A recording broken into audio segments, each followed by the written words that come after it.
I think there are two schools of thought on healing, practical thought. Conventional medicine basically works at going after the symptoms of whatever it is that they're trying to cure. And alternative medicine goes after the cause of the disease, not just the symptoms. You met Alma. Yes, Alma, my angel. Alma's my angel.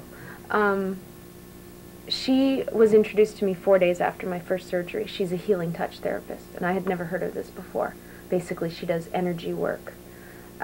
It's a very complex and complicated field, but to simplify, what healing touch does is work with the energy fields that are around all of us.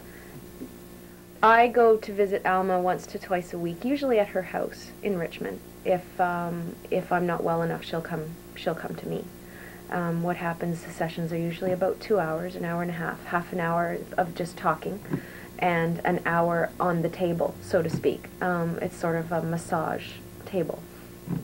And what happens in these sessions is she will work to make sure that my energy is running the way it should be. We get blocked as people, emotionally, psychologically, whatever. It's a matter of releasing those blocks so that everything is balanced and everything is running as it should in our bodies. It works around the chakras, 7 chakras, which are the 7 points of energy that we all have. And it is a hands-off.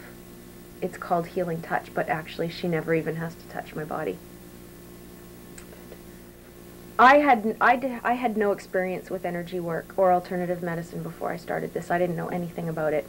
And she came into my hospital room 4 days after my surgery and made the pain go away until the next time I saw her without touching me. And that was more than the doctors could do in a week of morphine and Demerol. I feel balanced. I feel lighter, so to speak. There are times when you feel heavy and bloated and just full. It could be psychologically full, emotionally full. It just calms everything and makes everything work again. And what it is an hour of mind-body connection. If I was to give advice to a young woman with ovarian cancer, or anybody with any degenerative disease, about treatment and cures and whatnot, I would have to say that you have to take control of your treatment. You have to look at all of your alternatives. There is so much out there beyond chemotherapy, radiation, and surgery that is proven effective, that you have to look into it all, and you have to take control. I think one of the most important aspects of healing, especially as a patient, is that you have to understand, it's paramount that you understand that nobody is going to cure you except you. They will help you. Conventional medicine has its place.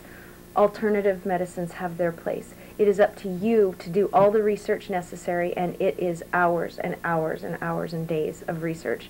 You have to do it to find what best suits you as an individual and use it to help your body heal itself. Our bodies have a natural tendency towards healing.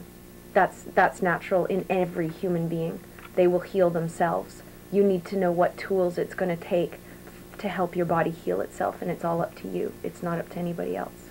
I think it's beyond most people's comprehension that when someone is afflicted with a disease like this, with all the challenges that come along with it, people cannot even conceive that your life would go on. You would think that you would curl up in a ball and just not be able to handle anything. But it's been extremely important to me in maintaining the control over my life and over this disease that I go on, and I have maintained my activity level. I have maintained working full-time because I love it. And you have to do what you love to do. If my job was in a factory 15 hours a day and I hated it, then yeah, I would have left because it's no good for me. But if you love your work and it inspires you and it motivates you, that's good for your immune system. And so you have to keep doing it, and that's what I've done. Work has been very important to me, and it's had its place in this journey of mine, in the healing. I have found, though, that going on this journey, it forces you to really look at what you're supposed to be doing in this life and what your purpose is. And as much as I love my job at Mount McQueen's, I've come to realize that it's not ultimately what I'm supposed to do with my life. I have done so much research and learned so much on this topic, and psychologically, emotionally, of what you have to go through, that I feel I need to teach people about it, and I need to help people through it. So I've just recently made the decision that I'm going to leave my full-time job to pursue my sort of, as now what's been a hobby, will now be my full-time purpose of writing a book about this with journal excerpts in it, and as well as hopefully starting seminars and support groups for people that are going through this. I've decided to do that because I firmly believe in watching cancer patients at the cancer agency, as I have over the last year and a half, that people are simply not aware of their alternatives and are not aware that there are alternatives out there and there are support systems out there for them. And that, in effect, is what has prompted me to do this, because I see such a void in the industry. This was my first journal given to me while I was in the hospital by a friend, and I started writing right away. And she wrote a little note here. Dear Erin, I've been wanting to send you this for some time now. There are only few of us chosen ones who are thrown such challenges in life because we are strong enough to survive. Write it all down, and when all of this is over, you can look back and celebrate your wonderful life. All my love and energy.